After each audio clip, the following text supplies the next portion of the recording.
Bismillahirrahmanirrahim. Assalamualaikum warahmatullahi wabarakatuh. Perkenalkan, kami kelompok 3 Manajemen Treasury. Pada kesempatan kali ini kami akan membahas tentang capital market atau pasar modal. Adapun kami beranggotakan 5 orang, bisa dilihat di slide.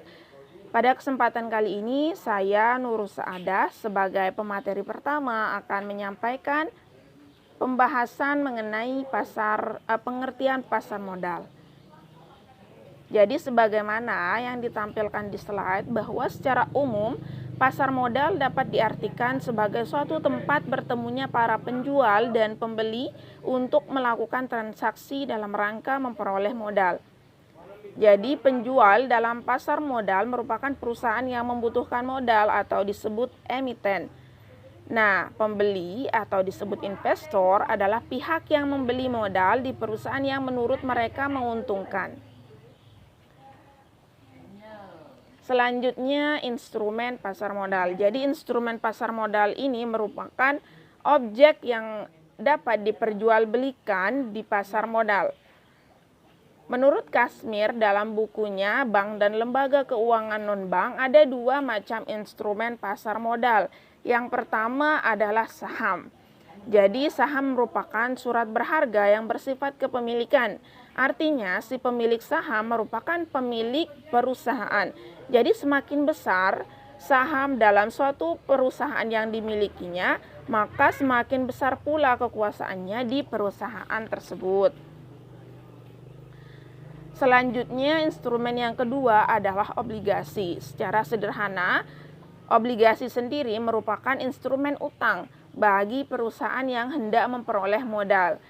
Keuntungan dari membeli obligasi diwujudkan dalam bentuk kupon. Berbeda dengan saham, maka obligasi tidak mempunyai hak terhadap manajemen dan kekayaan perusahaan. Artinya, perusahaan yang mengeluarkan obligasi hanya mengakui mempunyai utang kepada si pemegang obligasi sebesar obligasi yang dimilikinya. Oleh karena itu, dalam struktur modal perusahaan yang terlihat dalam neraca, obligasi dimasukkan dalam modal asing atau utang jangka panjang. Nah, utang ini akan dilunasi apabila telah sampai waktunya. Sekian sekilas pembahasan mengenai pengertian pasar modal dan instrumennya. Untuk pembahasan selanjutnya akan disampaikan oleh pemateri berikutnya. Sekian dan terima kasih. Assalamualaikum warahmatullahi wabarakatuh. Nama Mailani Windasari, NIM 180502053. Saya akan menjelaskan tentang para pemain yang ada di pasar modal. Yang pertama ada emiten, yaitu perusahaan yang menerbitkan surat-surat berharga dan sudah terdaftar di Bursa Efek. Perusahaan ini disebut juga sebagai emiten karena mereka adalah pihak yang melakukan penjualan surat-surat berharga di pasar modal. Yang kedua ada investor. Investor adalah para pemilik modal yang akan membeli surat berharga di Bursa Efek. Mereka adalah pihak-pihak yang menanamkan modalnya di perusahaan yang melakukan emisi dan dikenal sebagai investor karena mereka melakukan investasi di berbagai instrumen keuangan yang ditawarkan di pasar modal. Sebelum membeli surat berharga yang ditawarkan, investor biasanya melakukan penelitian dan analisis tertentu. Penelitian ini mencakup potensi perusahaan, prospek usaha emiten, dan analisis lainnya. Yang ketiga ada lembaga penunjang, di mana di pasar modal ada beberapa lembaga yang berperan dalam menunjang kegiatan perdagangan di pasar modal.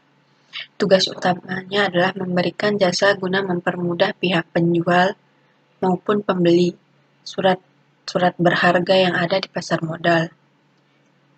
Lembaga ini dikenal juga sebagai kustodian, yaitu penyelenggara jasa penitipan efek dan harta lain sehubungan dengan efek serta jasa lain, termasuk dividen, bunga, dan lain-lain, serta melakukan penyelesaian transaksi efek. Sekian dari penjelasan saya. Waalaikumsalam warahmatullahi wabarakatuh. Saya Asnita NIM 18050254. Di sini saya sebagai pemateri ketiga akan memaparkan materi mengenai lembaga yang terlibat di pasar modal.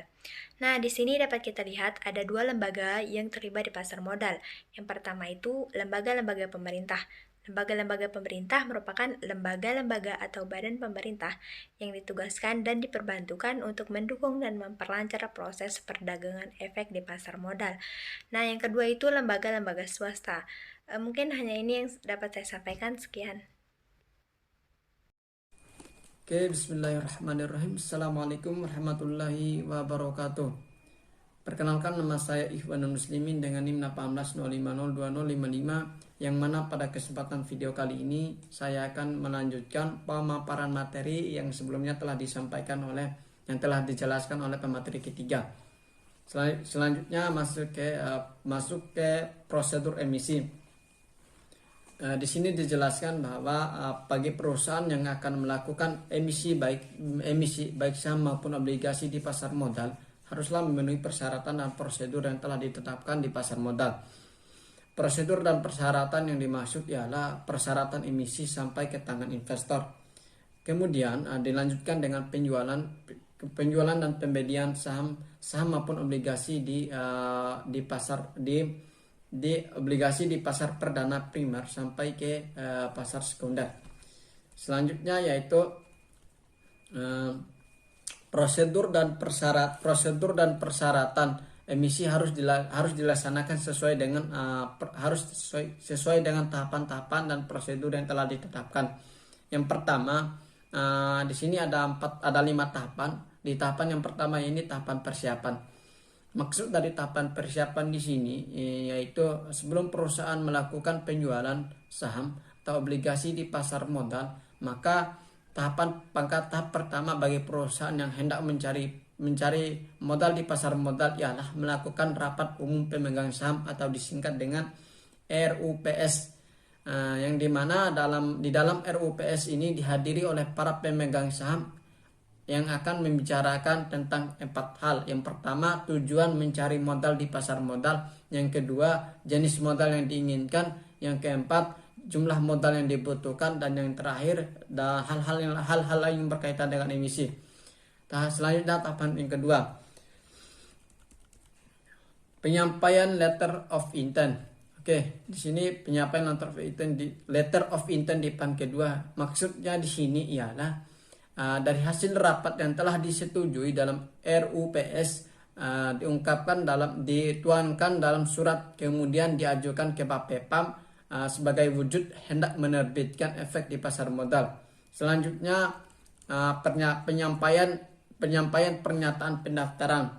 Oke, langkah selanjutnya setelah penyampaian letter of intent ialah penyampaian pernyataan pendaftaran. Penyampaian pernyataan pendaftaran di sini yaitu memuat informasi-informasi yang berkaitan dengan yang pertama data tentang manajemen dan komisaris, yang kedua data tentang struktur modal, yang ketiga kegiatan usaha emiten, dan yang keempat rencana emisi, yang terakhir yaitu penjamin pelaksanaan emisi.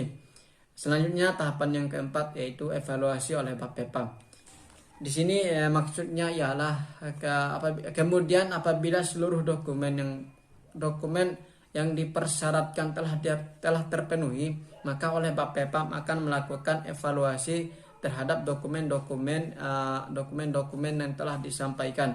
Evaluasi oleh Bapepam meliputi kelengkapan dokumen. Kelengkapan dokumen harus ada dan dikatakan lengkap, harus memenuhi beberapa. Yang pertama pernyataan pendaftaran, yang kedua anggaran dasar perusahaan, yang ketiga laporan keuangan, yang keempat jenis surat perjanjian yang telah dibuat dengan penjamin emisi, dealer, wali amanat, penanggung jawab, dan perjanjian lainnya. Yang keenam surat pendapat dari segi hukum. Yang terakhir laporan dari perusahaan penilai. Sekarang masuk ke tahapan yang kelima,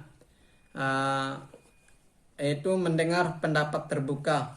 Maksudnya di sini ialah setelah semua persyaratan dilengkapi oleh perusahaan yang hendak melakukan emisi, maka langkah selanjutnya ialah mengadakan debat terbuka. Debat terbuka di sini diikuti oleh beberapa lembaga. Yang pertama BAPEPAM, yang kedua perusahaan yang bersangkutan, yang ketiga serta lembaga-lembaga yang terkait lainnya. Tujuan dari debat terbuka di sini ialah untuk mendapatkan informasi langsung dari pihak-pihak yang hendak melakukan emisi. Selanjutnya yaitu persyaratan emisi. Di sini dimaksudkan ialah izin registrasi dan listing diberikan oleh BAPEPAM setelah memenuhi persyaratan yang telah ditetapkan sebelumnya. Setelah meregistrasi di BAPEPAM, emiten harus listing di bursa paling lambat 90 hari setelah izin registrasi dikeluarkan. Oke, sekian dari saya, lebih dan kurangnya saya mohon maaf. Selanjutnya saya kembalikan ke moderator. Bismillahirrahmanirrahim. Baiklah, di sini saya sebagai pemateri kelima dengan saya sendiri atas nama Yunita Ningsi, NIM 180502056. Di sini saya akan membahas terkait materi tentang pasar perdana atau primary market. Pasar perdana di sini dimaksud di mana apabila setelah memenuhi persyaratan untuk emisi, maka Ketua BAPEPAM mengeluarkan izin emisi. Penawaran efek setelah pemberian izin emisi sampai dengan pencatatan di bursa maka ini disebut dengan pasar perdana atau primary market.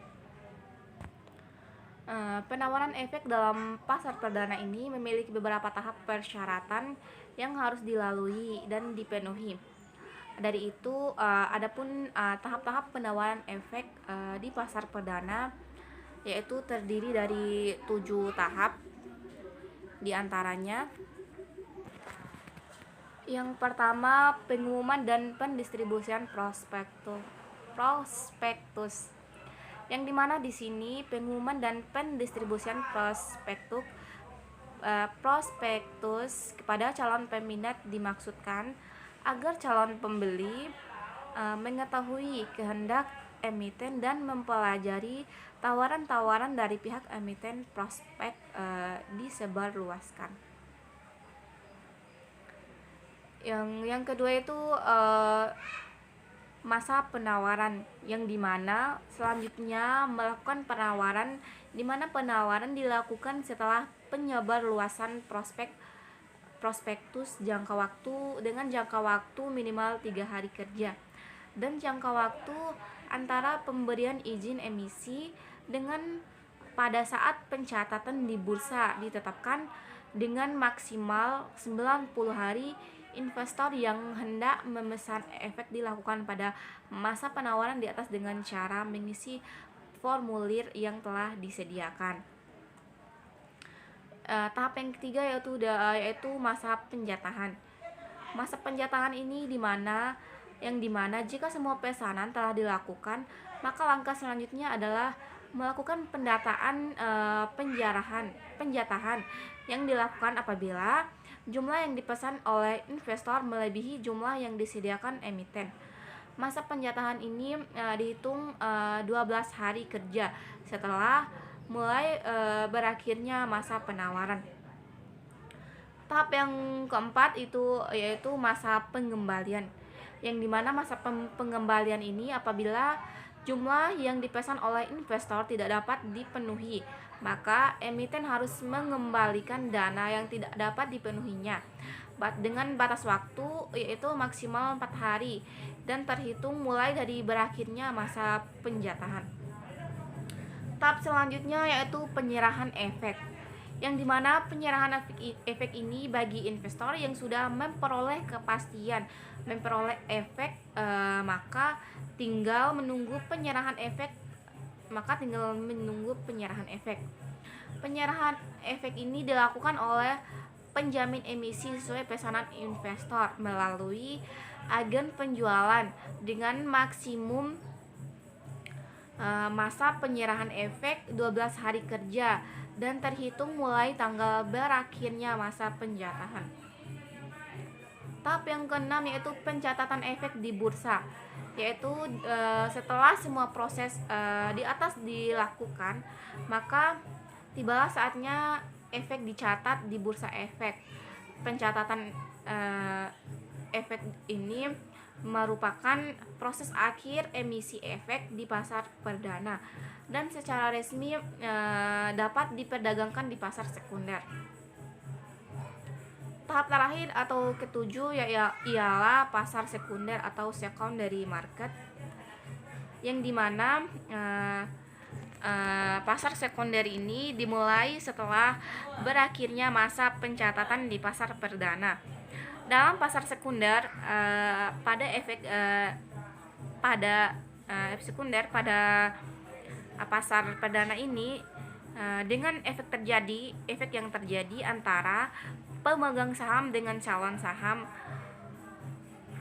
dengan uang yang berputar di pasar sekunder tidak lagi masuk ke perusahaan yang menerbitkan efek, akan tetapi berpindah tangan dari satu pemegang ke pemegang saham yang lainnya. Itulah tahap-tahap dari pasar perdana ini. Dan maka dari itu, bagi pemegang saham yang tujuan utamanya adalah untuk berdagang, maka begitu berakhirnya pasar perdana dan dibukanya pasar sekunder, dapat menjual kembali sahamnya apabila harganya telah meningkat. Itulah materi dari saya. Assalamualaikum warahmatullahi wabarakatuh.